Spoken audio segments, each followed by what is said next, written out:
Welcome back to the Leading in Athletics podcast. This is Heath Esslinger. If you've been listening to us from the very beginning, we've been on a journey to impact athletic departments, youth sport organizations, governing bodies, families, let's just call it humans, by creating alignment between parents and coaches and hopefully restoring the joy of sport for all involved in the athletic journey. We want to transform these organizations through parent engagement and coaching development.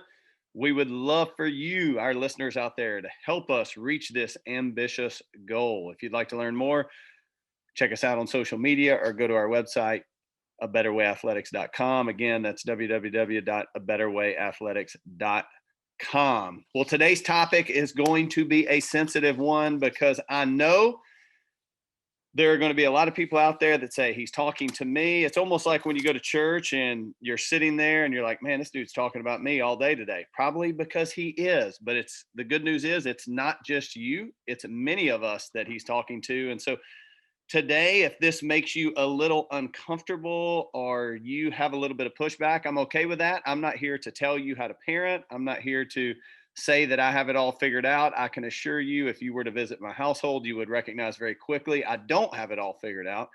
But here's what I do. I want to do it better, hence the name A Better Way. And so imagine this.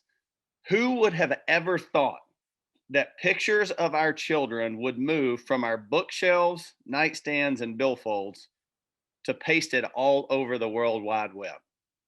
Who would have ever thought, hey, from the billfold and the bookshelf to now, it's pasted on billboards we call the World Wide Web, whether it be Instagram, Facebook, Twitter, Snapchat, whatever you use to post pictures of your kids. I can remember my dad as a youngster. I can remember my dad having pictures of us in his wallet. And every now and then people would say, if we weren't present, they would say, hey, well, let me see a picture of Heath or Chad or your family or whatever. And your dad would pull out his wallet and show them a picture. But imagine this. Imagine being, if I was in elementary school and I would have walked into elementary school one day and my mom and dad had just plastered pictures of me everywhere. It would have been somewhat embarrassing. Or if they would have posted all over the school on old white poster boards, they would have taken markers and just drawn up something maybe I did the night before, even if it was good, and they would have posted it all over the school. Listen, as creative as that would have been, and maybe as good some would consider that would have been, they're just proud of their child. It would have been embarrassing to me as a human. And so today, here's what I want to challenge us with. Is what we're posting really producing what we want? I mean, go look at your Facebook, Twitter, or Instagram feed, and it's amazing the posts that are made up of our children.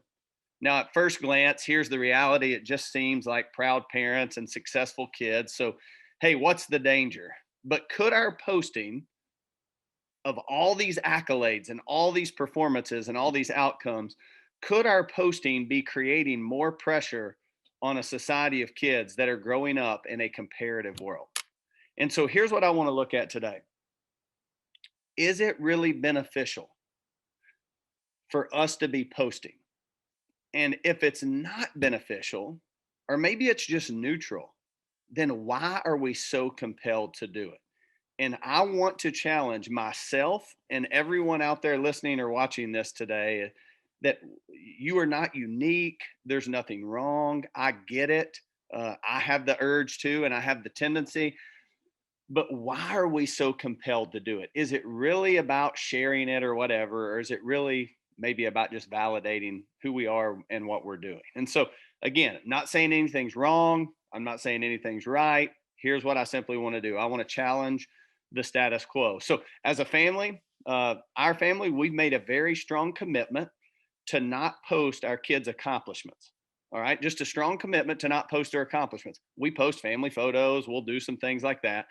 But we've made a very strong commitment to not post their accomplishments, whether it be academically, athletically, socially, or whatever. And I'm not saying this should be your stance. Again, that's your call. But I hope that we could wrestle with the good, the bad, and the indifferent and possibly get to the root of why we do it. And so I want to give you 3 dangers of constantly posting about performance and outcomes and things like that. And again, I'm focused on the extrinsic here. There are things worthy of posting because they move others toward excellence and they stir the pot in others. But there are certain things that probably we would call them a family matter. I mean, we don't put our garbage out there, we don't put our arguments out there, and we don't post when our kid fails out there. So there's certain things that are family matters, but could some of the things we are posting actually be family matters? So here's the first danger I see in constantly posting about our children. The first danger is this: it's simply pressure. Every time we post, we are adding pressure, whether we like it or not.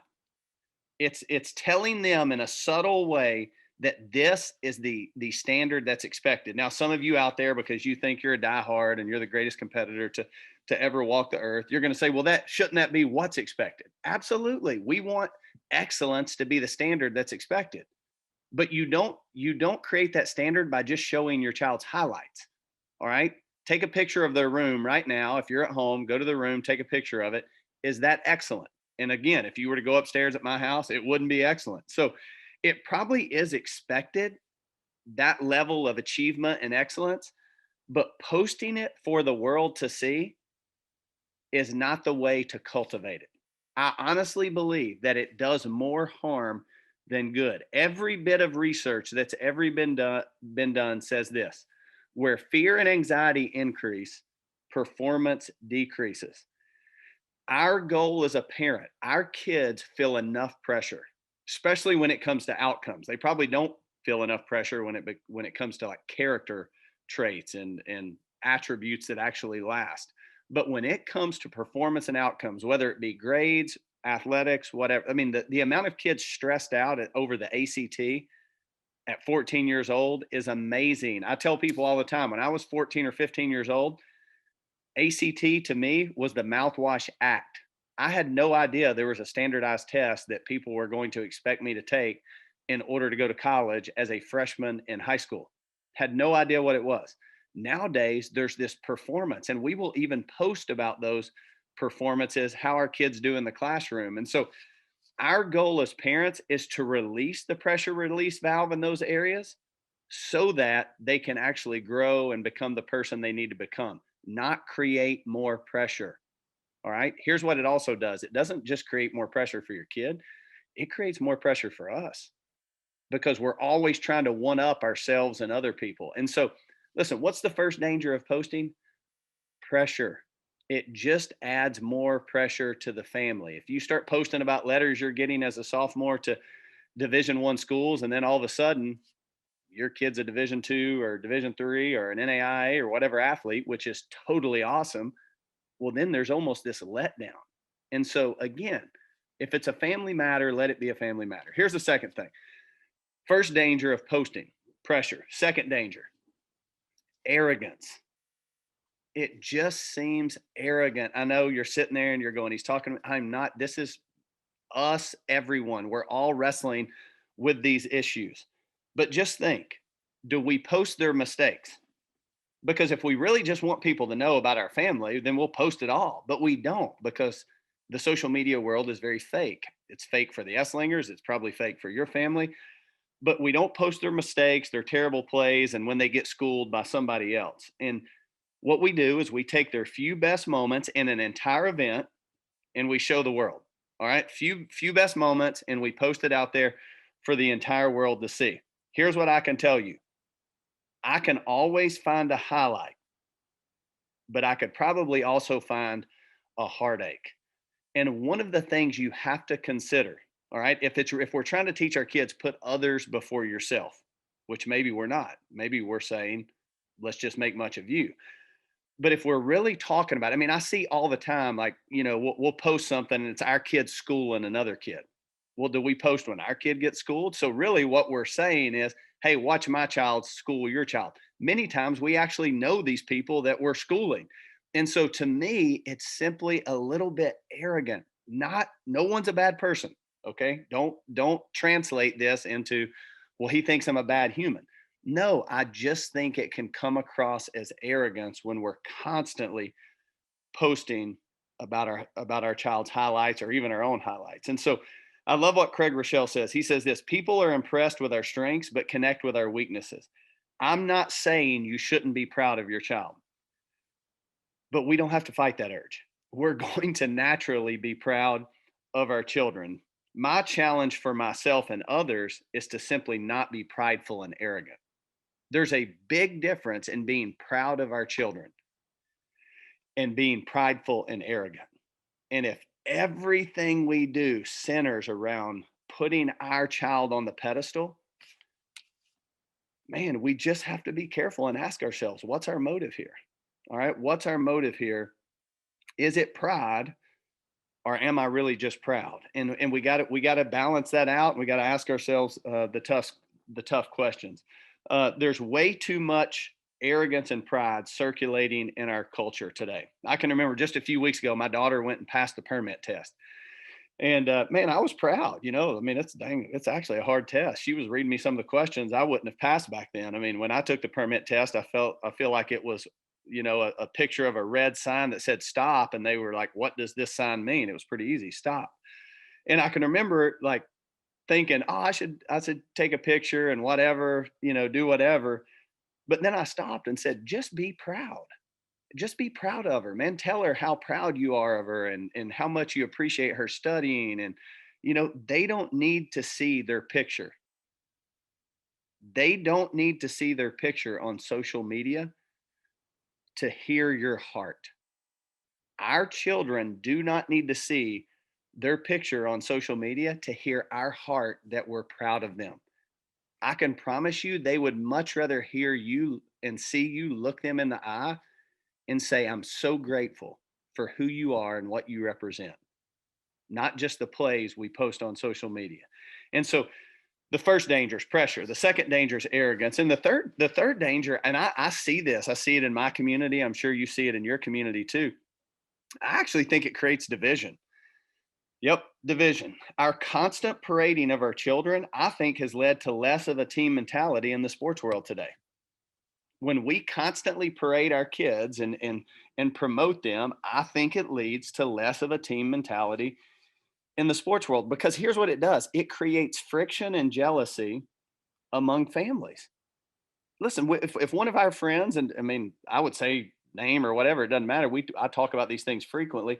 If they post something and their kid had a great game and maybe my kid had a bad game, well, man, it's like, dang, they probably, they're thinking, they're at home talking about how good their kid did and how our kid screwed it up, and vice versa. And so again, it just creates some division when we parade things worldwide for everyone to see. It also does this: it creates more comparison amongst the kids.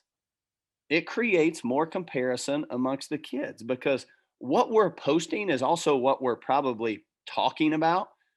And so it just creates more comparison amongst the kids. I honestly believe it can even divide households, because what you do, I mean, I have 4 children, so I have to protect against this, is that we'll talk and post and celebrate more one than the other, and our kids begin to pick up on this. And so not only could it divide teams and it divide friendships, it can actually divide households. Kids subtly see siblings getting all the glory for certain performances.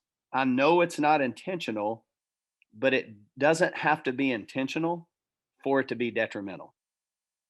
Listen, it doesn't have to be intentional. Hey, we're posting this and this is bad intentions for it to be detrimental. It can be truly just a mistake or a negligence in essence for it to be detrimental. And so, what are the dangers of posting? Pressure. It adds more pressure. Our job as parents, relieve the pressure release valve on these performances and outcomes. 2, it just seems a little arrogant. All right. It just seems a little arrogant. We can be proud without being prideful. We can show them we're proud without posting. Here's the third thing: it can create division. All right. It can create division, and division will ruin teams, it will ruin families, and it will ruin friendships. And so here are 2 of the lies that I often hear. All right. And I hear this all the time. All right. When I ask people, well, why do you post on social media? All right. Well, I just post for my family to see. Okay, I'm gonna call this out. We are most likely seeking validation, confirmation, or recognition when we post our performances on social media. We're not sharing it with our family. Here's the challenge. If this really is about sharing it with your family, create a private Facebook page just for your family, or create a group text message string that you can send it out. Again, a true story. A few weeks ago, my mom and dad were in the same location where my children were playing. My daughter was serving, went on a little bit of a run. My mom was filming. And so my mom, grandma Gigi, is filming this because she's proud of her grandchild. Well, I knew it would be easy for Gigi to post this on social media. So I looked at my mom and I said, "Hey, make sure you don't post this on social media." And she said, "Trust me, I know how you feel. I'm not going to post this on social media." And it wasn't because I didn't want my mom to be proud. She can share that with my brother. She can share that with her sisters through text message. I want her to be proud, but I didn't want her to publicly promote my child in a way that I thought was unhealthy. And so if the case was family and real friends, all right, and I have 5,000 friends on Facebook, I think every now and then I'll delete a few to add some new. But if it really is about that, again, create a private group or send them a text message. End of discussion. It's not about our family seeing this. It's about us promoting. It's okay. Put those feelings on the right shelf, and then let's try to do better. Here's the second lie. Well, other people enjoy it. No, they don't. All right. They really don't. They just tolerate it. No, 98% of my friends on social media don't care what kind of game I had or my kid had last night. 2% do. They're called my family.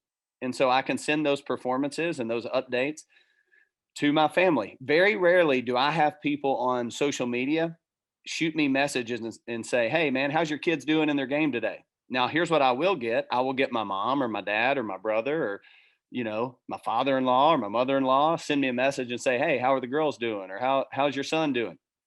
Because they're family. And so other people really don't enjoy it that much. They really don't. Here would be my challenge. Here's my parent challenge for all of us, me included. Post about someone else's child doing something great. What if we all had this mentality of, I'm going to brag on others? I'm going to celebrate the success of others. I believe this, we would change a generation in about 4 to 5 years. Hey, let's celebrate others. Let's show our children how to celebrate others, which brings me to the final truth. So, 3 dangers: pressure, arrogance, division. 2 lies I just post for my family to see. Wrong answer. That's not true.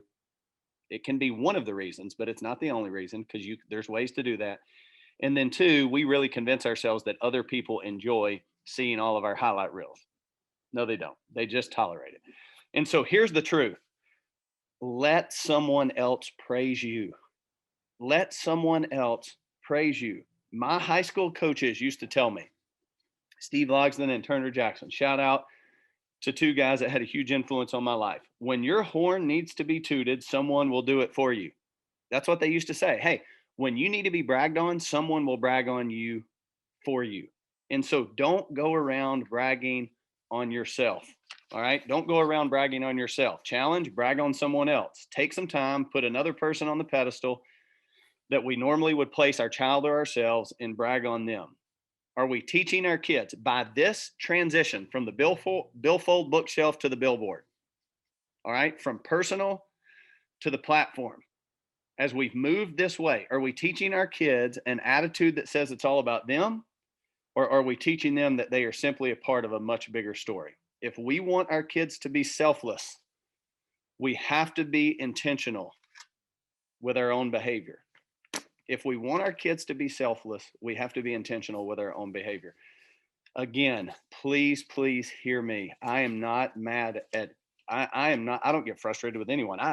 I've just chosen to actually do enjoy watching some of these things and be intentional about celebrating other people's. Here would be my just concern challenge, man. Don't add to your children's plate something that doesn't need to be added. It does create pressure. It can create anxiety even amongst families and things like that. So just be aware and ask yourself, why am I really going to post this video?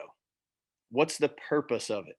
Is it going to be beneficial not only for us, but is it going to be beneficial for others? And if it's not, do this. Pull out your phone, type in Gigi, Papa, Grandma, Mimi, whatever you call, brother, and send them a text message of that highlight, because I know this, they would love to see it, but maybe it's not really for the world to see.